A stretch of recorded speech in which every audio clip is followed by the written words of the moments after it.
This new Super League, let's talk about it.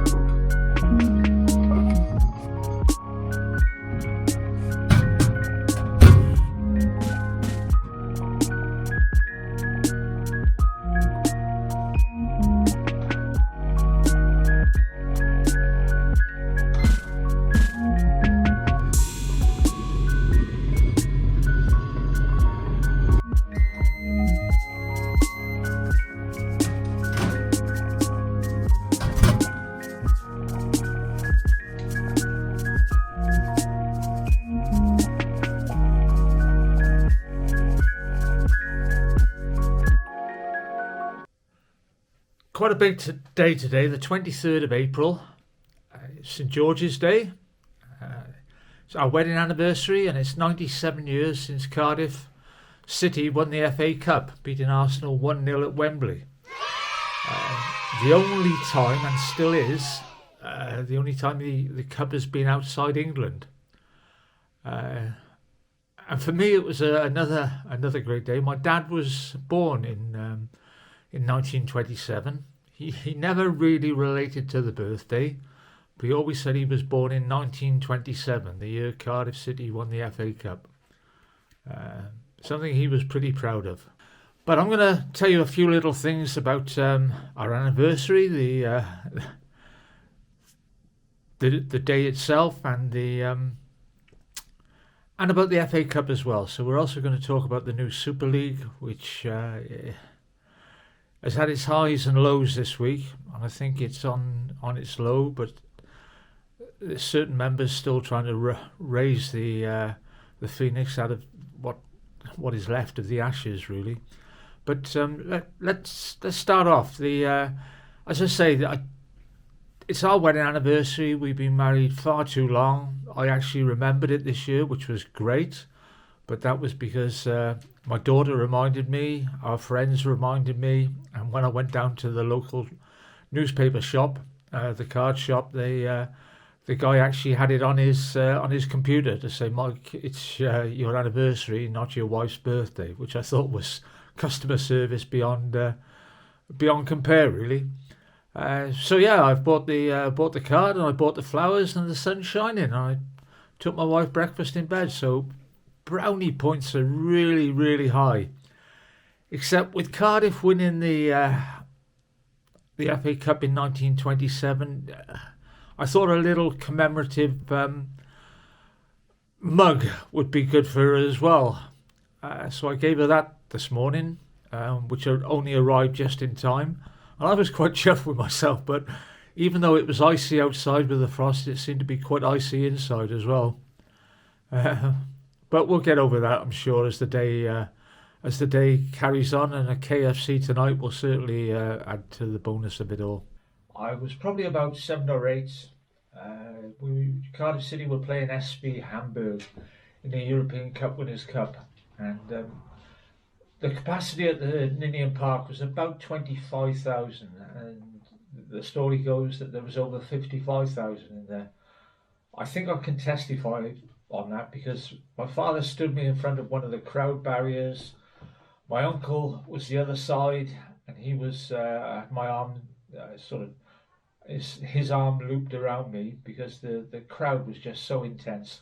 I think I saw about 30 seconds of the match when he lifted me up on our shoulders when we scored. It was incredible. I'd never. You've got to remember, I was 7 or 8. I've never seen emotions like it from adults. It was quite awe-inspiring, really. I don't know whether I should say this, but I was part of the crowd invasion after the game. We lost 3-2. There were men crying. There were men lying on the floor, hammering the floor. I'd never seen anything. I've never experienced anything like it in my life, except maybe at Wembley when Wales beat England in a later day rugby match when Millennium Stadium was being rebuilt. But This for a 7 or 8 year old kid was just incredible. I fell in love with football then. My dad took me to various other games, and yeah, it became a big bonding thing because we had something to talk about. My mum uh, would have to be involved, although she didn't show a great deal of interest in football. She preferred rugby. But then, as the years went on, and I moved up to London, the frequency of myself and my father watching the matches were very infrequent, unfortunately. But we still managed a few. But then, lo and behold, it was 2008, and Cardiff City got through to the FA Cup final at Wembley, playing Portsmouth, and that is the ticket still there. And I called in a favour from a friend. His name's Lefty. We'll leave it at that. And I said, look, I'm taking my father to the match. Could you get me a box for the day?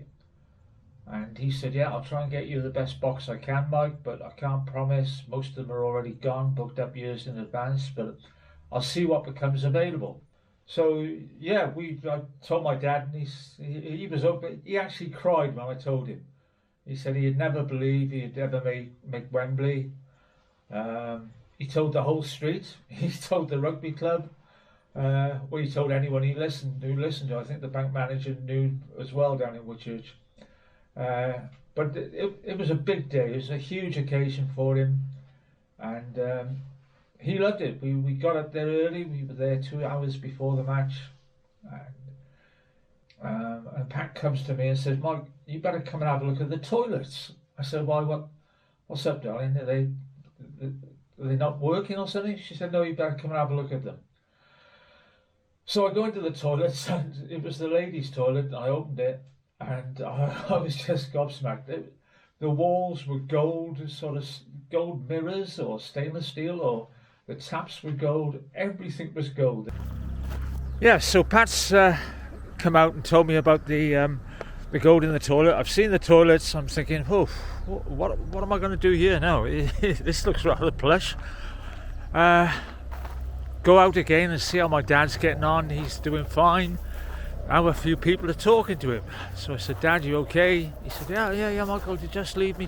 So I did. A few drinks more, and he's getting quite a crowd out there. Now my dad, he's got about 6, 7, 8 people. They're all chatting away. Now, unfortunately, you've got to remember that my dad's had a stroke. He's had about a dozen strokes, so his speech isn't that good.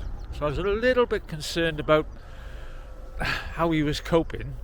But he didn't want to come in. He was enjoying it. He was making friends, as he said.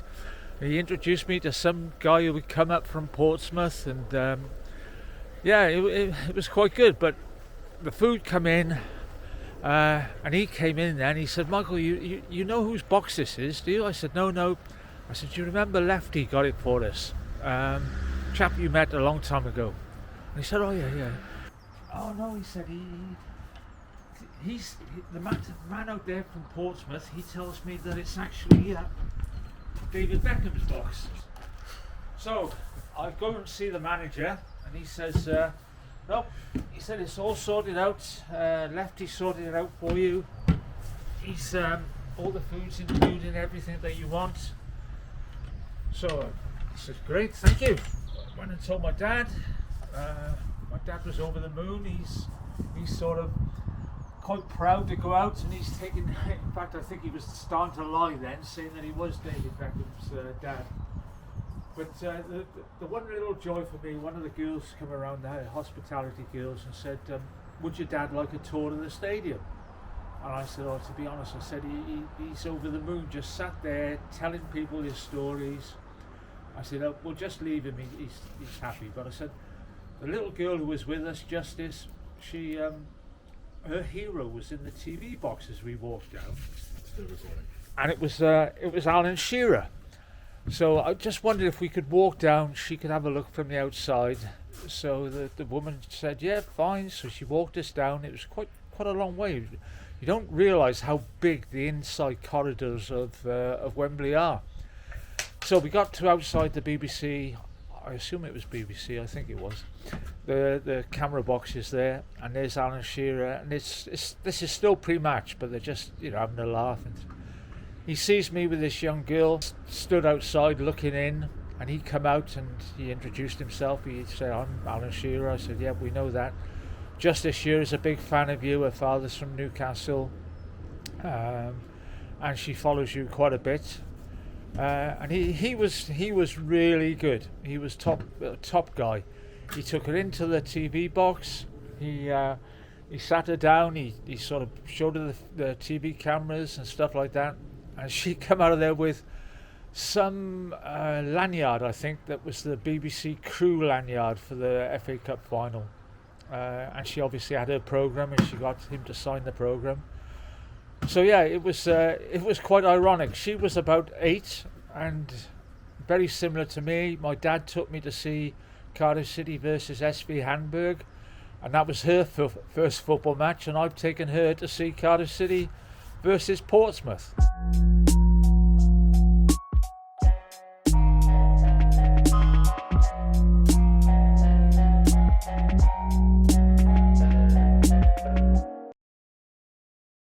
This new Super League, let's talk about it. I've talked about my father and my experiences of football and Justice's first game. The Super League, 12 teams from all over Europe coming together, 12 of the richest teams. In the UK it was the London clubs, Arsenal, Tottenham and Chelsea. Chelsea, who by the way I am a big fan of. Then you've got Liverpool, Man U, Man City, all the big money players in the UK. They can do what they want. They've combined with another 6 clubs over in Germany and Spain and Italy. Whether it will ever go ahead, I don't know. It seems this week it's died a little bit of a death, although there's a couple of European clubs still want to go with it. I think it'll destroy football. Football is a heritage. It's brought up through families, through traditions. My father was a Manchester United supporter. I was a Chelsea supporter, but we both came together because we were Cardiff City supporters. COVID has proved that sport is essential for the whole health of the country. Entertainment, social mixing. Yeah, we've had so much social distancing. We need to get together to chat. That's what people are missing. Everyone has the mental stress, etc., that we're all suffering. To go out and have a game of football with your mates, to watch it, to play it, to talk about it. Down in South Wales, that's all you would talk about all week. You would build up. You would talk about the match on Monday that happened on Saturday. By Wednesday you'd be talking about the match that was coming up. It's a life. It's there. That's what you breathe, you live for, you work for. A Super League would destroy all of that.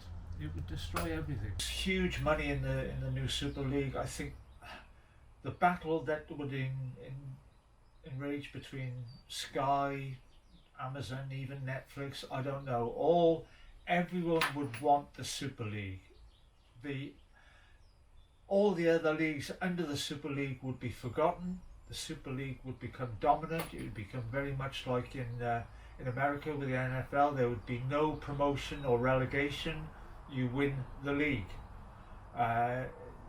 You would never be relegated because you got enough money to survive. The clubs who would be in the lower divisions could never get promoted because they couldn't afford to go into the Super League.